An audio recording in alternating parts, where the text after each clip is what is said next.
అధికారంలోకి రావడానికి ఎన్నికల సందర్భంగా పిసిసి అధ్యక్షుని హోదాలో సోనియా గాంధీ గారి జన్మదినం అని చెప్పి డిసెంబర్ 9వ తారీఖు నుంచి రైతు రుణమాఫీ చేస్తామని, రైతు భరోసా ఇస్తామని, 2 లక్షల రూపాయలు రైతన్నలకి వెంటనే రైతు రుణమాఫీ చేస్తామని చెప్పి నానా మాటలు చెప్పి ఆయన చెప్పడమే కాకుండా వాళ్ళ కేంద్ర పార్టీ నాయకత్వాన్ని కూడా గల్లీకి తీసుకొచ్చి ఓ రోజు వరంగల్ డిక్లరేషన్ అని, ఓ రోజు రైతు డిక్లరేషన్ అని, ఓ రోజు మహిళా డిక్లరేషన్ అని, సారు పైసలు ఎడికేలు వస్తాయంటే కేసీఆర్ తిన్న 1,00,000 కోట్లు వసూలు చేసి ఇస్తామని ఇట్లా నోటికి ఏదొస్తే అది మాట్లాడి అధికారంలోకి వచ్చి సుమారు 7 నెలలు పూర్తవుతుంటే ఇప్పుడు కమిటీలు వేస్తున్నాడు సార్, కమిషన్లు వేస్తా ఉన్నాడు, కాలయాపన చేస్తూ ఉన్నారు. ఇది బాధాకరమైనటువంటి విషయం.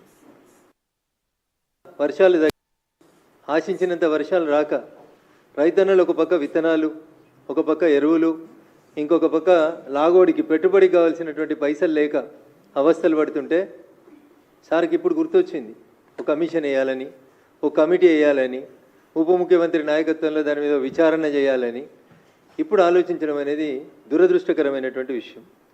నేను చెప్తలేను ఇవి, రేవంత్ రెడ్డి గారు చెప్పినటువంటి మాటలనే మళ్ళీ మీ ద్వారా రైతన్నల పక్షాన ప్రభుత్వాన్ని నిలదీయాలనే ఉద్దేశంతో ఈరోజు మీ ముందుకు రావడం జరిగింది.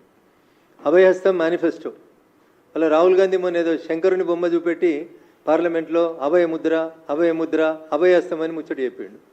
రాహుల్ గాంధీ గారు చెప్పిన అభయహస్తం మేనిఫెస్టో రేవంత్ రెడ్డి గారు ఇక్కడ విడుదల చేసినటువంటి వరంగల్ రైతు డిక్లరేషన్ ఏం రాసిరంటే అన్న దీంట్లో మొదటిది కాంగ్రెస్ ప్రభుత్వం ఏర్పడిన వెంటనే రూపాయలు 2 లక్షల రైతు రుణమాఫీ, ఇది మొదటిది.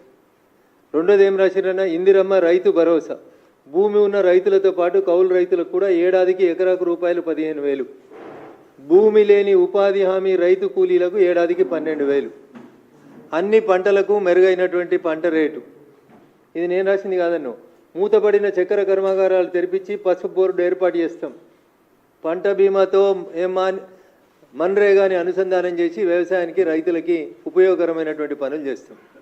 దిస్ ఈజ్ కాల్డ్ వరంగల్ రైతు డిక్లరేషన్ చాప్టర్ 3 అభయహస్తం మేనిఫెస్టో. గౌరవనీయులు పిసిసి అధ్యక్షుని హోదాలో రేవంత్ రెడ్డి గారు పుస్తకం రూపం లోపల ప్రకటించినటువంటి కాంగ్రెస్ మేనిఫెస్టోలో రైతులకు సంబంధించి వారు ఇచ్చినటువంటి హామీ ఏమన్నారు? ఇంకా డిసెంబర్ 9వ తారీఖు సోనియా గాంధీ గారి బర్త్డే, తెలంగాణ ఇచ్చిన తల్లి సోనియమ్మ పుట్టినరోజు డిసెంబర్ 9 కాబట్టి డిసెంబర్ 9 లోపు 2 లక్షల రూపాయల రైతు రుణమాఫీ చేస్తామన్నాడు.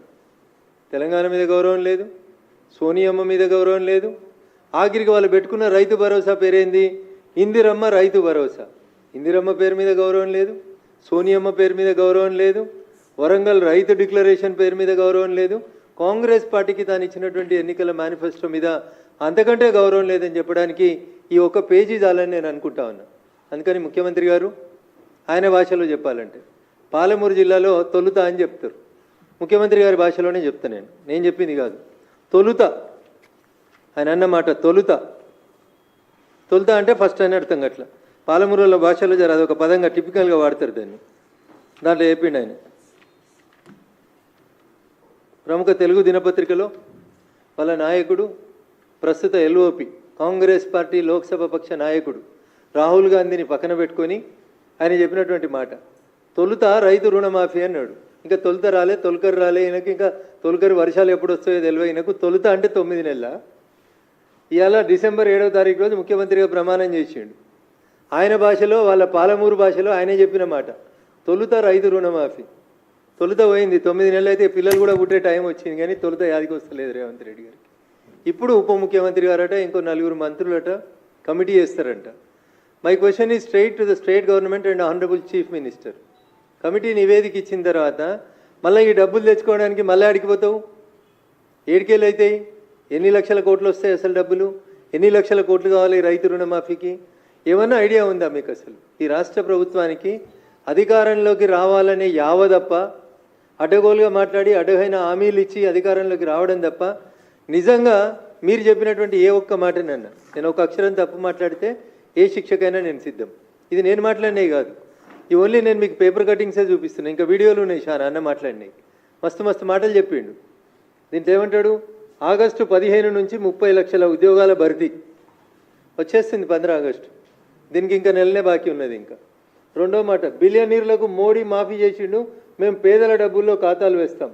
నర్సాపూర్ సరూర్ నగర్ జనజాతర సభల్లో కాంగ్రెస్ అగ్రనేత రాహుల్ గాంధీ మా మెదక్కి వచ్చే చెప్పిండు అని, అందుకని నేను మెదక్ ఎంపీగా రెస్పాండ్ కావాల్సి వస్తుంది. తొలుత రైతు రుణమాఫీ. రాహుల్ గాంధీ గారు, why can't you speak?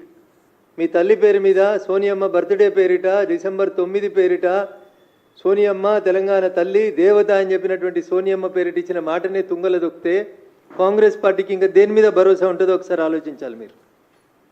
అభయస్థం manifesto ఇంకో మాట చెప్తాడు, రైతు కమిషన్ మరియు కొత్త వ్యవసాయ విధానం పేజ్ 2, వరంగల్ రైతు డిక్లరేషన్ పేజ్ 2లో చెప్తాడు. ఏమంటాడు? రైతు కమిషన్ మరియు కొత్త వ్యవసాయ విధానం ఏర్పాటు చేస్తాం, లాభసాటి వ్యవసాయమే లక్ష్యంగా తెలంగాణ వాతావరణ పరిస్థితులకు అనుకూలంగా ఇన్ని పైసలు ఇస్తామని రాసిండు. వడ్లకు కాంగ్రెస్ వాగ్దానం ఇచ్చింది, 2683 రూపాయలు ఇచ్చింది. అప్పుడున్న ధర 2183 రూపాయలు. మేము అధికారంలోకి వస్తే 2683 రూపాయలు ఇస్తామన్నారు. టేబుల్ కొట్టి మరీ ధరలు రాసిరు, ఏ పంటకి ఎన్ని పైసలు ఇస్తాము. మొక్కజొన్న 1870 ఉంటే 2200 ఇస్తామన్నారు. కందులు 6300 ఉంటే 6700 ఇస్తారన్నారు. This is what you have committed to the people of Telangana on record. రాతపూర్వకంగా అభయహస్తం మేనిఫెస్టో అని పెట్టి ఇందిరమ్మ రైతు భరోసా అని చెప్పి పొద్దుగాలైతే సోనియమ్మ ఇందిరమ్మ కాంగ్రెస్ అని మాట్లాడేటువంటి రేవంత్ రెడ్డి గారు రాతపూర్వకంగా తెలంగాణ సమాజానికి ఇచ్చినటువంటి వరంగల్ రైతు డిక్లరేషన్ గురించి నేను ముఖ్యమంత్రి గారిని అడుగుతా ఉన్నా. ఎందుకు డిసెంబర్ 9 రోజు ఈరోజు వేస్తామన్నటువంటి కమిటీ, ఉప ముఖ్యమంత్రి గారు మంత్రులతో పాటు వేస్తామన్న కమిటీని డిసెంబర్ 9వ తారీఖు రోజు ఎందుకు వేయలేకపోయినారు రేవంత్ రెడ్డి గారు? ఎందుకు 7 నెలలు కాలయాపన చేసి ఇప్పుడు జూలై వచ్చిన తర్వాత జూలైలో కమిటీ వేసి మళ్ళీ ఏదో ఆగస్టులో ముచ్చట అని చెప్పి ఒక ముచ్చట పెట్టుకోవడం అనేది ఏ రకంగా సమంజసం అనేది నేను అడుగుతా ఉన్నా. ఇంకొక మాట, కొత్తగూడెం సభలో అభివాదం చేసిరు. 9వ తారీఖులోగా సంపూర్ణంగా రైతు భరోసా. ఇలా వీరు క్యాబినెట్లో సబ్ కమిటీలో సభ్యులను వేసిన గౌరవనీయులు ఉప ముఖ్యమంత్రి బట్టి విక్రమార్క గారు ఉన్నారు ఈ బొమ్మల. పక్కనే అదే జిల్లాకు సంబంధించిన ఇంకొక మంత్రి గౌరవనీయులు నెంబర్ 2 అని చెప్పుకునేటువంటి ఇంకొక మంత్రి ఉన్నారు, గౌరవనీయులు పొంగులేటి శ్రీనివాసరెడ్డి గారు ఉన్నారు. ఇంకొక సీనియర్ మంత్రి గౌరవనీయులు తుమ్మల నాగేశ్వరరావు గారు ఉన్నారు. ఇంతమంది సీనియర్ మంత్రుల సాక్షిగా ముఖ్యమంత్రి గారు ఖమ్మం జిల్లాలో చెప్పినటువంటి మాట ఏమని, ఏ ఒక్కరికి అందకున్నా ముక్కు నేలకు రాస్తా అన్నాడు. నేను ముక్కు నేలకు రాయమని అడుగుతలేను రేవంత్ రెడ్డిని. వాళ్ళు చెప్పిన మాటలో వాళ్ళకి యాడ్ చేద్దాం అనుకుంటున్నాను. నాకంతే. ఏమన్నాడు? ఏ ఒక్కరికి అందకున్నా ముక్కు నేలకు రాస్తా. రూపాయలు 7500 కోట్లు జమ చేస్తే కేసీఆర్ క్షమాపణ చెప్తారా? ఈ పంచాయతీ కేసీఆర్ పంచాయతీ, రేవంత్ రెడ్డి గారి పంచాయతీ కాదు ఇది. తెలంగాణలో ఉన్న లక్షలాది రైతన్నలు అడుగుతున్నటువంటి ప్రశ్న. ఆయన ముక్కునాలకు రాస్తాడా? నువ్వు ముక్కునాలకు రాస్తావా? మాకొద్దు రేవంత్ రెడ్డి గారు.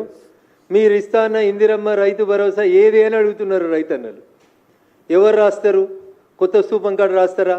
పాత స్తూపం కాడ రాస్తారా? మనిషికో అమరవీరుల స్తూపం కట్టుకోరు కదా.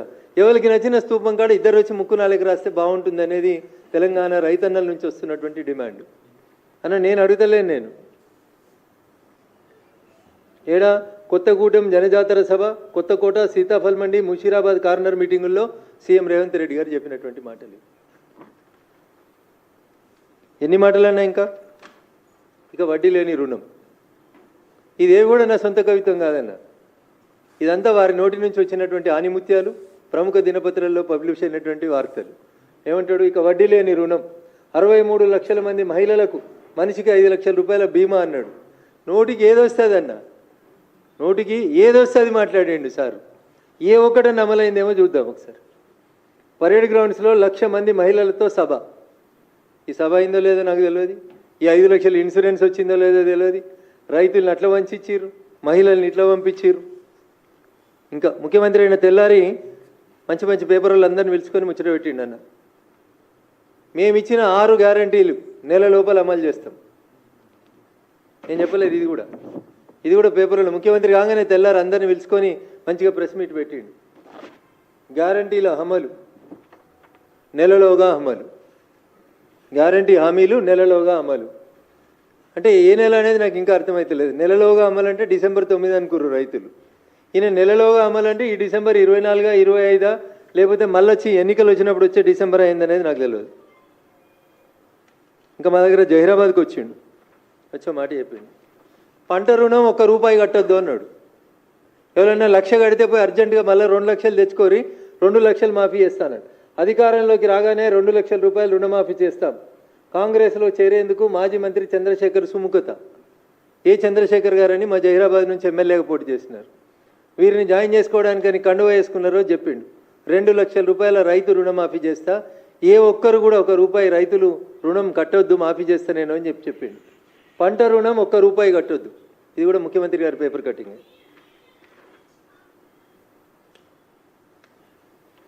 9లోగా సంపూర్ణంగా రైతు భరోసా. 8వ తేదీ నాటికి రైతు భరోసా పూర్తి. 8వ తేదీ ఒకరోజు ముందే జరిపి చెప్పిండు. ఇప్పుడేమంటుండు మళ్ళా? లక్ష్మీ నరసింహ సాక్షిగా చెప్తున్నా, లక్ష్మీ నరసింహస్వామి దేవుని సాక్షిగా చెప్తున్నా. ఏమని?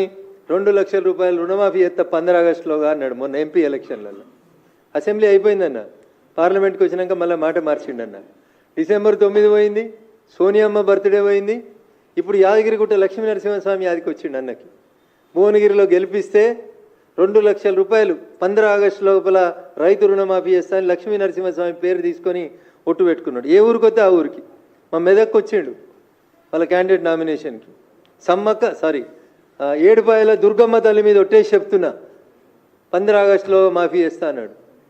వరంగల్ పోయిండు, సమ్మక్క సారలమ్మ సాక్షిగా మాఫీ చేస్తా అన్నాడు. మాఫీకి పైసలు ఎడినాయో చెప్పమంటే ఇప్పుడు కమిటీ వేసి దాని మీద విచారణ చేస్తా, ఎవరికి ఇవ్వాలి ఎవరికి ఇవ్వకూడదు అంటున్నాడు. సార్, వ్యవసాయం చేసే ప్రతి భూమికి, వ్యవసాయం చేసే ప్రతి భూమికి, రియల్ ఎస్టేట్ చేసే భూములకు ఇవ్వకు, లేఅవుట్ అయిన భూములు ఇవ్వకు, కొండలు గుట్టలు రాళ్ళు రప్పలుండి కేవలం టైటిల్ ఉన్నటువంటి బుక్కులుండి వ్యవసాయం జరగనటువంటి భూములు